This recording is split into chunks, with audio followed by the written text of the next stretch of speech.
Hello. Okay. Wow. There's a lot to talk about. First things first. Mars has gone into Aries as of yesterday, Sunday, and it'll be there for actually quite a bit. Mars is going to retrograde in I think September or late August, something like that, and then we'll have Mars in Aries for a long time. So we'll cover that in the future. It doesn't really matter right now. But the biggest thing about Mars in Aries is this is the time. This is the beginning of a new cycle for Mars of 18 months to about 2 years. And for all of us, this is an incredible opportunity to consciously move forward, to make progress. This energy is just that. It's energy. It's Mars energy is about motivation, about passion. Sure, sexual, but it's also about passion to get stuff done, to live, to conquer our goals, to move forward, to get stronger, to become more powerful, to do things more than ever before. And what we do with that obviously is neutral, whether we do that in a positive sense or a negative sense, a destructive sense, is up to us. So that's good. Real, actually, quick, away from the yay, inspirational, positive stuff. That stuff is really good. That's all important and present.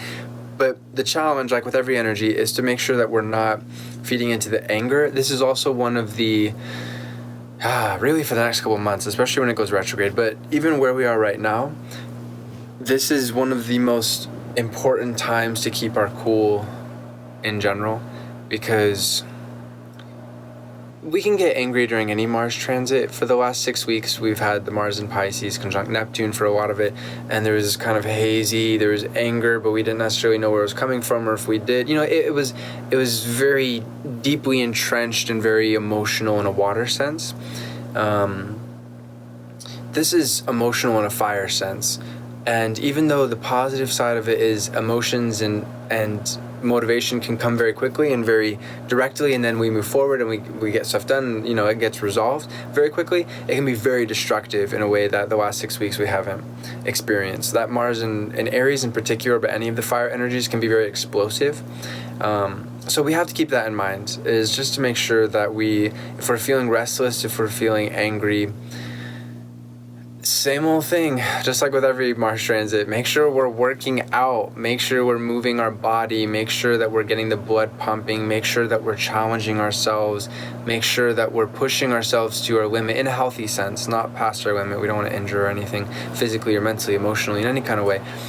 We need to be getting our thrills in life, or else this energy will get subsumed and it'll come out as, I can't believe that somebody said that to me or did that to me, like this petty anger instead of a righteous, motivating force. So allow this energy productive outlet. You'll be able to get so much done. A quick note on that. This is an energy that is very impatient, and that's not necessarily bad or good. Again, it has its challenges, like we just talked about, as per the anger and whatnot, making sure we get it out in a good way. But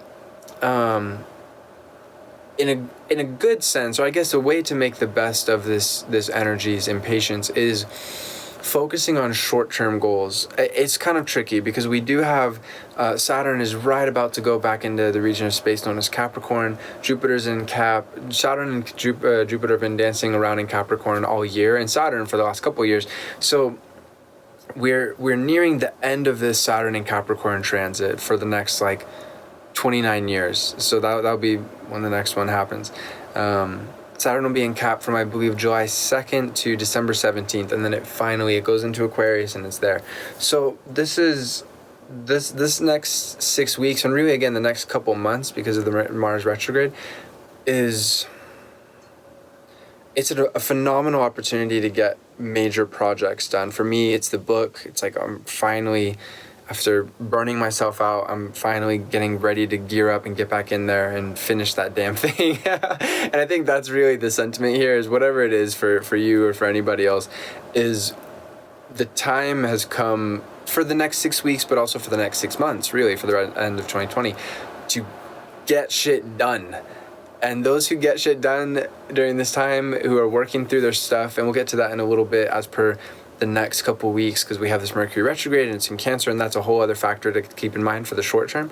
But in the long term, and even in the short term, it's really important to keep that in mind, that as long as we are making good practical plans for goals that are worthwhile to us, that we really care about, that we really love, that are meaningful, that are worthwhile, we're going to make incredible progress, and it's going to feel like, you know, the Mars and Aries sword slashing through obstacles. Ha ha ha ha ha. And like the next obstacle, you're next, you know, that's a great thing. Again, to tap into that, make it sprints. Again, that's why this is coming back full circle.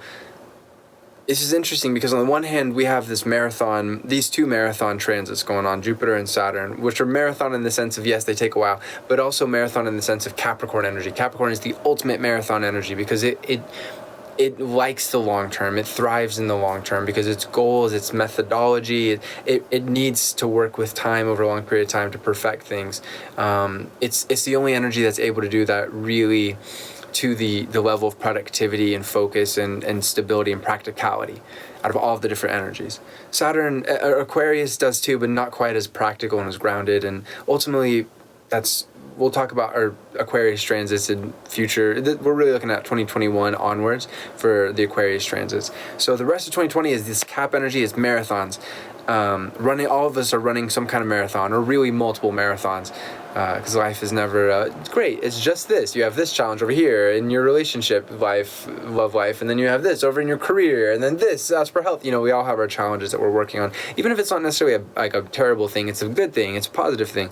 It's still a challenge. So we have this energy, but then we have the Aries energy. This is going to be a little bit tense, especially for this next month. We'll get to the Cancer stuff in a little bit, but even just the Aries and Cap can be a little bit challenging because Mars and Aries doesn't want to do a marathon. It wants to sprint, and then it wants to chill, and then it wants to sprint in a different direction, maybe, or maybe further in that direction. I don't know. You know, it's more of a short-term thing. So I think that's the key, is make your long-term goals. We need to do that with the Jupiter and Saturn transits. If we're only feeding and fueling and being fulfilled by the Mars and Aries energy, we're going to get a lot of random stuff done that doesn't really add up. And that can really hurt us in the long term, or it can at least hold us back, or not get us to be as forward as we would like to be later on, as we need to be able to really accomplish goals and to move forward.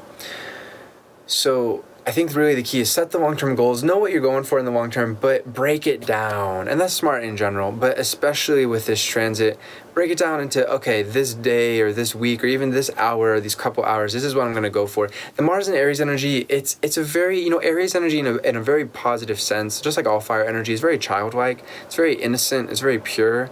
It can be very wild and very powerful. And of course it has its shadow side, and it can be very malicious too. But in general, it's a very sensitive energy. Fire is very sensitive, just like water in many ways. And it needs to feel encouraged. So have your long-term goals. Know what you're going for in the long term. But then break it down so each day you feel like you're making progress. That's really going to be the key to make the most of this energy. And I think that's really important, because if you're running a sprint each day, and you're focused more on this than on just here, you're going to go, oh my God, that's so far away. And then you'll end up like, no, I'm not going to do it. I can't do it. These kind of things, the self-doubt, the distraction, whatever. So break it down. Oh yeah, in the horizon, I'm there. But for today, I'm conquering this goal. This is my adventure for today. This is my quest for today. Make it fun. Make it fun, make it manageable. One last thing, we're running out of time for today's video, but Sun and Mercury are directly conjunct in Cancer. Mercury's retrograde. This is a wonderful time to go inwards and understand our emotions from ever before. I've had the last couple of days a really deep connection to my past and kind of healing some things as per my childhood. And this has a direct connection with all of that we've been talking about before, the Mars and Aries, the Capricorn. Those who take the time to understand where their feelings are coming from during this time will heal and be able to channel this Mars and Aries and Jupiter Cap energy like never before. They'll set the right goals, they'll manage them well, they'll power forward, they won't let anything get in the way from within. And those who don't will probably be the ones who are blowing up in anger. So something to keep in mind. We'll elaborate in future videos, but I hope that helps. Infinite love to you, my friends. Namaste. Moon is in Scorpio. Let's make sure our emotions are focused in the right direction.